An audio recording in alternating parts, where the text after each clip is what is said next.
Take a billion trillion. Okay. Well, since we got here, we have been given the opportunity to learn a lot of things, a lot of lessons, interacting with the people here. I've picked up knowledge of PEX plumbing, which I didn't know about that. Never had an RV before. I figured it was just some cheap junk they threw in RVs, but no. Its whole purpose is it's lightweight. It can handle freezing, fairly well. It doesn't just bust open the second it freezes. I'm really impressed with it. Even though it's 13 years old, it's been frozen multiple times, and it's still hanging in there. So pretty happy with that. I got to learn more about the wiring system, that this guy put in for our inverter charger. That wasn't done right, and we couldn't get any power. When we got here, we couldn't charge our batteries, which we were desperately wanting to do, because they were down to 23.9 or something, which is in the red. Right? It's not good to have your batteries that far discharged and have them stay there for days. That's damaging to your batteries. So I'd like to clear something up. We've gotten a lot of comments, folks telling us, if you do it yourself, you can save a lot of money. And I just want to say we are lifetime do-it-yourselfers, that there's been special circumstances the last 3 years. Mike has had a severe bone and disc degenerative disease and has done his very best to come back from that with changing the way that we eat, changing our diet, and taking lots of vitamins and drinking lots of alkaline water. So yeah, he's slowly healing from that. But during the time that we discovered we had to move into our RV, and up until about a few weeks ago, Mike was just really physically unable to do the work. He is a very skilled and intelligent individual, and we are now doing everything ourselves. The only reason we could even afford to have anybody have done all that work in the first place is because we cashed in our entire retirement. We no longer have a retirement fund. And pretty much sold everything we owned in the house, the whole 9 yards. So all that, everything we had. Or we lost our house to the trustee. There's a video about what it cost us. So we didn't have money from a house. We sold our belongings and cashed in our all the stuff in the house. Retirement. There was cars. There was all kinds of stuff. Massive amounts of electronics. The things I'd bought to maintain the house, yard equipment, blah blah blah, on and on. And as lifetime do-it-yourselfers, we had no idea that if you hire a professional to do work for you, that the work is probably going to be terrible. It isn't going to be professional at all. So everything that we had done was actually done wrong, and has had to be fixed and corrected by my husband here, who in the snow, which was interesting. He was just a very hardworking man, and saved us. He's absolutely saved us. When we got here, we thought we were getting 50 amp service, and at our little fancy resort we just came from, we had 50 amp service and everything worked great. But here is not 50 amps, and our inverter told us so. So we had to be out in the cold, rewiring. Hang on just a second, too. We even had what I call a voltage stacker. If any of you RVers out there know, it's 230s into a 50, and or you can put a 20 amp, regular 3-prong 20 amp, and then a 30 amp to make your 50. So it's a voltage stacker. It's an amperage stacker. And even that wouldn't work. It wouldn't work. The breakers would all pop. It just wouldn't do. So we did, not even that would work. So we had to completely redo the whole dealio there, which worked out pretty good actually. It's a lot better now. And here's some footage showing all that. Stop. Okay. What I'm doing here is I'm just trying to strip out my wire ends with no wire stripper. And old school. Yeah. I thought we had wire strippers. Yeah. I thought we had some. If we do, if I still do, they might have got left with Cody's. That's the last place I remember seeing them. Okay, all right. And they would not be good enough. They're not big enough for this. All right. This is wire. All right. 6 gauge. Well, you're awesome. Look at that. Stripping out wires with no wire strippers. Okay. Check it out. That's our input neutral. All right. I believe red is hot too. I'm not sure. I don't think it matters much. What I'm doing is I'm putting them all the same way. So if I got my hots backwards, if it matters, they're all the same. You know, so it'll all be the same all the way through this freaking wire.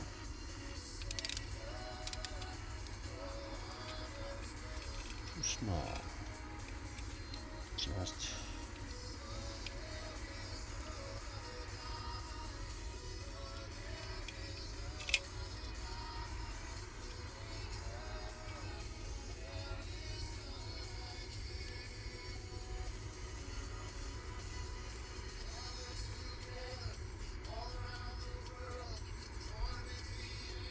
Longer screws or something.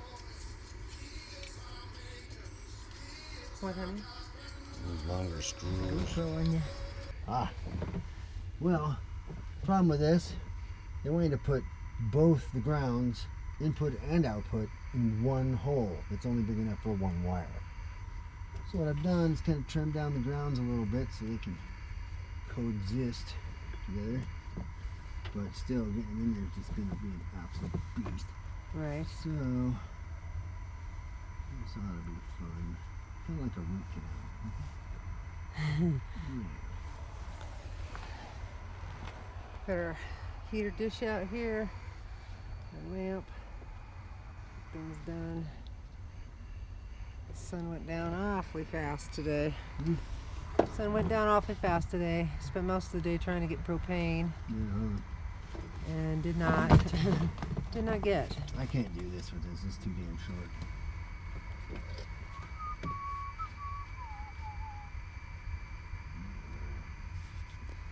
Let's get some wire out here. You want to bring it in and do that? Give yourself a chance to warm up again. Let's see. Hi, Julie. It's our neighbor Julie. Oh, is it okay to film you? Sure. Okay, yes, you will be. There's our wonderful neighbor Julie. She's so sweet. She and her mother-in-law and her husband are here at Zion with us too. And their little doggy. I was so upset today. Mike and I were walking back from across the street. I was so upset, and your dog was just so sweet. He came up to me and he was giving me comfort. Yeah. He was like, "Are you all right?"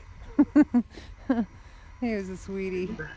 And so when it was all said and done, it did work. Mike did a beautiful job rewiring everything, so it did work. So we have all the electricity we need. I was very happy. I ran everything back through the transfer switch like it was supposed to be. This guy had it all, and all the transfer switch leads all just wire nutted together. So the diagram. Oh yeah, well, so that you could get it to go through the transfer switch. I'm not sure why. I just set it up so that it would replace the generator. Was the deal. The inverter now replaces the generator. So normally you would fire up your generator and then clack, it would kick off the shore power and run off your generator. That's why I got it going on now. There's several. This is your first option, which is just straight 3-wire 240 volt to out. We didn't have that, so we did this here because, of course, it's the 4-wire plug there, which you remove the input neutral. It doesn't need that. Double up your grounds here, which is kind of hard to do because this is big wire and it barely fits in there. I had to trim those wires down a little bit. And then it comes out as 4-wire into your coach. Alright, well, what this guy did was he took this and wired it around the whole inverter. So it had like a whole nother leg there that shouldn't be there. And it took him 7 hours to figure this out. So, I don't know how long it would have taken him if I hadn't gone out there and pointed out a very simple thing that he couldn't get it to. It's not going to feed through the transfer switch the other way. It's not going to go to the generator ever. It only comes from. So you also can't do any work on your coach at Pacific Shores in Newport. No. It's a fancy little resort, and you just can't do that. So it will have a fit. At the house that we had on Two Hills in a suburban neighborhood, no place. We didn't have any place to do it. Even if Mike could have done the work, we didn't have any place to work on an RV. The city of Gresham will not allow you to have an RV on the street for more than 72 hours. Period. So. And the streets were just too steep and not near any kind of garage, and you're just not allowed to work on your stuff on the street. The city will come up and haul your RV away if you're working on it on the street. So you can't pull it up in your yard either unless you make a prepared, compacted gravel pad, which the other guys had because they'd had RVs for years. And we would have done the same, but again, if you saw our video on what it cost us and why we RV full time, you'll see that we lost our home to the trustee across the street. They just flat out stole our house. So, of course, we didn't want to put any more money into it than we already had. So here we are a year later and fixing the things that have gone wrong and trying to make it, even though the wind turbine totally wasn't installed right, so there's not that energy. The Renogy panels all failed. The flexible panels are all stuck down. We're going to have to replace those. 10 panels up there that I got to do. Take care of all those screw holes and all that. That's why they don't sell those anymore, because they don't work. Discontinued. They quit working. And then losing our front panel really just, now we're pretty well dependent on being plugged in if we're in a cold weather area like this. We currently have 1,200 watts worth of panel up there still, so if you can get some sun, we're doing okay. We could boondock. We had 2,600 watts. You see. We could boondock down in the desert, but we're not. We're at about 5,000 some feet up here 6,000 plus in the frozen tundra. And that's it's another lesson learned.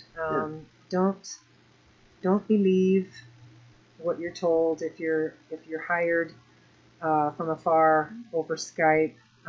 Even if it looks like a fantastic place, even if everything seems on the up and up, just take our word for it.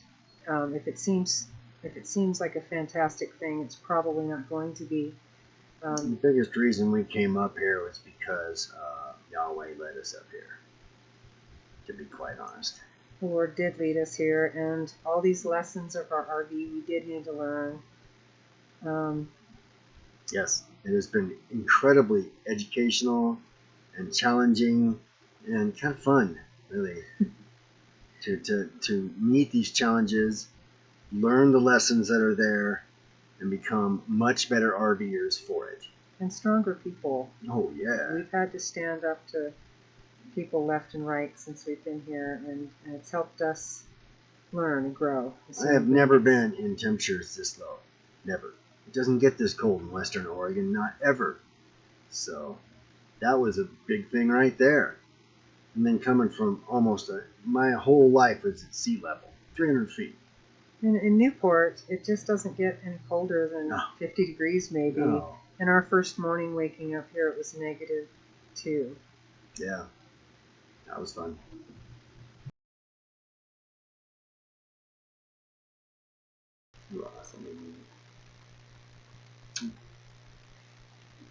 Kissing our camera. Oh no, Ah. not that. We just, this is I know this is probably our third or fourth take to do this, and at first I think we really sounded bitter and angry, and it's taken us. Not looking at it right, you know. Yeah, we weren't looking at it right.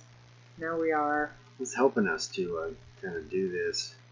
I guess like a diary or a vlog, whatever you want to call it. It's helping us learn. All these difficulties are helping us learn. For instance, I mean, it's so cold that our system heaters that keep our tanks from being frozen have to be assisted so that our entire plumbing system doesn't freeze up every single night. We have a milk house heater in the water bay and a heat dish on the ground underneath our coach, pointed up at what? Shining up at our bathroom, where the bathroom is, and underneath the hot water heater, because the inlet to that freezes up. Plus, we have a lamp, like a clip-on desk lamp, with a 60-watt indoor floodlight protecting. There's one silly little elbow. It's the inlet from the water tank. It's completely out of the water bay in the next bay over and absolutely unprotected. So we have that shining on that. And so with all of that, we can handle pretty much any temperature, it seems. Yes, we did check the weather reports before we came here, but they certainly did not reflect this low of temperatures. And when we checked with the manager over Skype, he assured us that it was not as cold as we had been told by one of the employees here.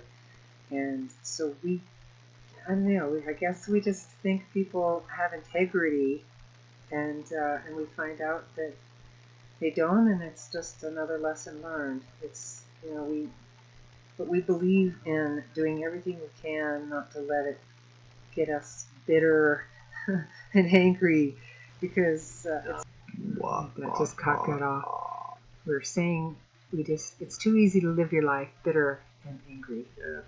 And we just don't want to do that. We're just gonna just waste your time and effort and energy for, you know, being mad at somebody. They don't care. It's not going to hurt them none. Right. You know, it's going to hurt you. So, I don't like being hurt.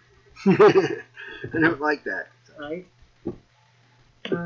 So let's see. I think that's about it for this video. We'll do a question and answer video next, because there's a lot of questions people have asked, and a lot of wonderful commenters, and just thank you guys so much. It amazes us every single time that anybody at all is even looking at our channel or interested in what we're doing. Yeah. It's just it's really amazing. And I want to personally address some of those people and answer questions. The Wi-Fi is extremely limited here, and so I can't really get online as much as I'd like to, like I used to, and personally answer everyone's questions. There's not enough Wi-Fi here. There's not enough time either. Very limited. Since since it's been all about 24-hour survival. Yeah. And we've got to drive tomorrow. We have to drive quite a ways away to get groceries. We're gonna make about 100-mile drive to go take care of the business that we need to do on our one day off. Because we have Friday off, and then Saturday is the Sabbath. So we take the Sabbath seriously. We don't go out and buy things or do any work or anything on that day. We take it pretty seriously. So, yep. We do Fourth commandment. We have to make quite a long drive to get organic food. And we've had a week where we went down to Kanab, and they just didn't have organic meat like they thought like we thought and had been told. So we kind of made the trip for nothing. We ended up with just regular meat from the store, and almost immediately we've been having some physical problems from that. And so we're going back to St. George. They have a Smith's. It's got organic meat. They also have Costco. And those two places are good places to get organic food. So 60 miles away, but what are you going to do? But we drive through Zion Canyon to get there, and it is really, really awesome. I can't wait to put up some footage of driving through Zion Canyon. On top of that, if you work here, around here, you get to go through the canyon for free. Right. You get a pass. You just show them that, and they say, thank you very much, bye. So, yeah. Keep in mind, if you take your RV through there, it's a huge extra expense. Don't do it.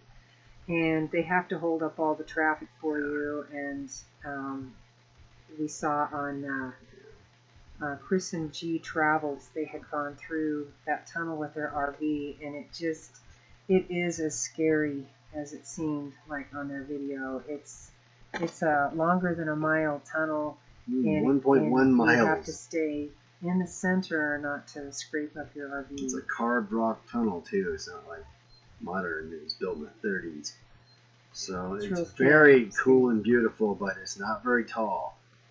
So yeah, something that high, you got to go right down the middle of the road. You're going to just grind the corner of your rig off on the ceiling. And then when you come out on the other side, it is quite a sharp turn. I honestly don't know how they did that drive in their RV, because I think their RV is bigger than ours even. Yeah, I think those, they got a 35 those are some for the hairpin turns, and it's quite a bit of elevation change. And just our hats are off to you guys for doing it. Because we're not going to do that. Of course, the alternative is 108 miles around the whole thing instead of the 20-some miles to get through it. But fortunately, we don't have to take our RV through that to go get groceries. We just take our little truck. We lock up and take our little truck, and that's what we did last time. And it was just the most beautiful drive. Pretty awesome. Yeah. We're going to take the drone down there, so stay tuned for some of that footage. That'll be pretty fun. And thank you to RVer TV for letting us know about the registration process. Oh, yeah. And we'll be registering our drone. Probably tomorrow. So we can do some flying. Yep. So that's all we got right now. Over and out.